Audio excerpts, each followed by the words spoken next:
Nous sommes entrés dans un monde nouveau, où rien ne sera désormais plus comme avant.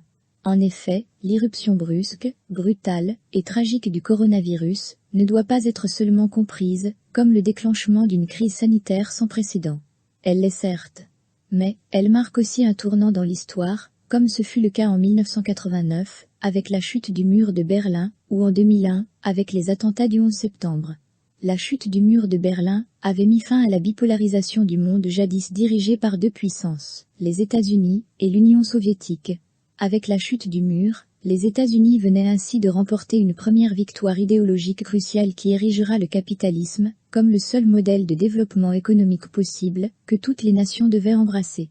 La chute du mur de Berlin en 1989 marqua également un tournant historique en Afrique, car un an plus tard, en 1990, le fameux discours de Bâle prononcé par François Mitterrand permettra de mettre fin au multipartisme sur le continent et remettra les pays africains sur la voie de la démocratie. Le communisme était mort et enterré. L'Union soviétique était vouée à la disparition et d'ailleurs, elle disparaîtra, morcelée en plusieurs pays, qui n'hésiteront pas à rejoindre l'OTAN. Les États-Unis, à travers une victoire idéologique indéniable, venaient ainsi de s'ériger en maître du monde, contrôlant l'économie mondiale et imposant le dollar comme seule devise dans les échanges internationaux. Depuis 1989, le monde est totalement contrôlé par les États-Unis qui, à travers le dollar, le complexe militaro-industriel et même la culture, Hollywood, pouvaient se permettre de neutraliser tout ennemi qui se dresse sur leur chemin sans coup férir. 30 ans plus tard, un minuscule virus vient tout changer. Désormais, cette suprématie américaine sur le monde va disparaître inéluctablement. En effet, la pandémie qui secoue notre monde depuis 3 mois a plongé l'économie mondiale dans une crise sans précédent, pire que celle de la Grande Dépression, mais aussi pire que celle de 2008. Jamais, le monde n'avait connu un choc pareil, et des puissances économiques mondiales risquent d'y laisser des plumes. Cette situation inédite nous oblige à nous poser la question, dans quel monde vivrons-nous demain ? Cette question a été maintes fois posée, et jusqu'ici personne ne détient la réponse. Néanmoins, dans un futur proche, nous serons face à 4 scénarios. Premier scénario, les États-Unis cesseront d'être la première puissance économique du monde. Il y a 5 mois, personne n'aurait imaginé un scénario pareil. L'économie américaine, sous Trump, se portait à merveille avec des chiffres impressionnants. En effet, en avril 2019, plus de 263 000 emplois avaient été créés aux États-Unis. Pendant ce mois, on a pu noter une légère baisse du taux de chômage, qui passe de 3,8% à 3,6%. Pour la première depuis 1953, note Fox News, le taux de chômage chez les femmes avait atteint les 3,1%, soit le taux le plus bas depuis cette date.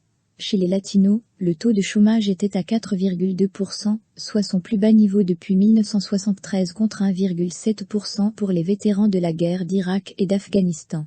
L'embellie économique sous Trump était visible partout. Plus de 4 000 postes ont été créés dans l'industrie. Plus de 33 000 emplois avaient été créés dans le secteur de l'immobilier, 76 000 dans les nouvelles technologies, 62 000 dans l'éducation et 34 000 dans le secteur hôtelier. Même les médias les plus trumpophobes lui tiraient le chapeau bas, reconnaissant au 45e président son très bon bilan économique. C'est ainsi qu'en octobre 2019, le média CNBC rapporte que le taux de chômage chez les Noirs ne se situait qu'à 5,5%, soit son taux le plus bas de l'histoire, et en 2019, le PIB américain avait connu une hausse de 2,3% par rapport à l'année précédente, à en croire les données de countryeconomy.com. Depuis l'arrivée de Trump au pouvoir, le PIB annuel et le PIB per capita ont connu une hausse significative. En voici la preuve. PIB annuel en 2019, 21 427 100 millions de dollars, 2018, 20 580 200 millions de dollars, et 2017, 19 519 400 millions de dollars. Le PIB per capita en 2019, 65 456 dollars, 2018, 62 869 dollars, et 2017, 60 000 dollars. Il n'y avait aucun doute que Trump, en matière d'économie, avait fait mieux que son prédécesseur, et si le facteur économique suffisait à réélire un président, sa réélection à la tête des USA aurait été obtenue dès 2019. Hélas, en seulement 2 semaines, tout s'effondre comme un château de cartes. Désormais, même une récession n'est plus écartée. En effet, depuis une semaine, les mauvaises nouvelles sur le plan économique s'accumulent, et le taux de chômage risque d'atteindre un niveau record, jamais enregistré dans l'histoire de ce pays. Là également les chiffres sont impressionnants. Ainsi, le 23 mars, la Fed, banque centrale américaine, assène un coup de poignard à Trump annonçant que le taux de chômage pourrait désormais atteindre les 30%, une hausse record qui n'avait même pas été enregistrée durant la Grande Dépression de 1929. Le Covid-19 dévaste tout sur son passage, car au mois de mars, en une semaine, il renvoie 3,3 millions d'Américains au chômage, d'après un rapport du Department of Labor, ministère du Travail. Les grandes villes ne sont pas épargnées. New York enregistre 80 500 chômeurs en une semaine le 27 mars. À la même période, 186 809 résidents de la Californie sont mis au chômage contre seulement 57 606 une semaine plus tôt, d'après le Los Angeles Times.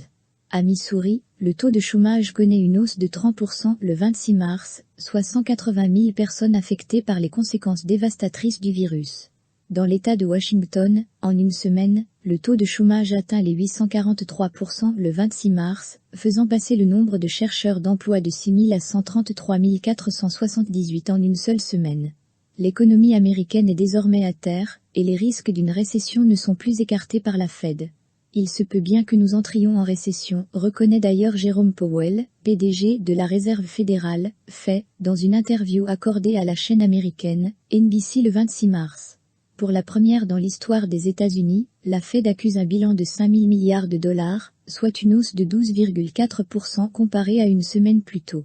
Je dois ajouter qu'au tout début de la crise sanitaire, la Fed avait déboursé 75 milliards de dollars pour faire face à la pandémie après avoir revu à la baisse ses taux d'intérêt, ce qui suppose une baisse du pouvoir d'achat de l'Américain moyen.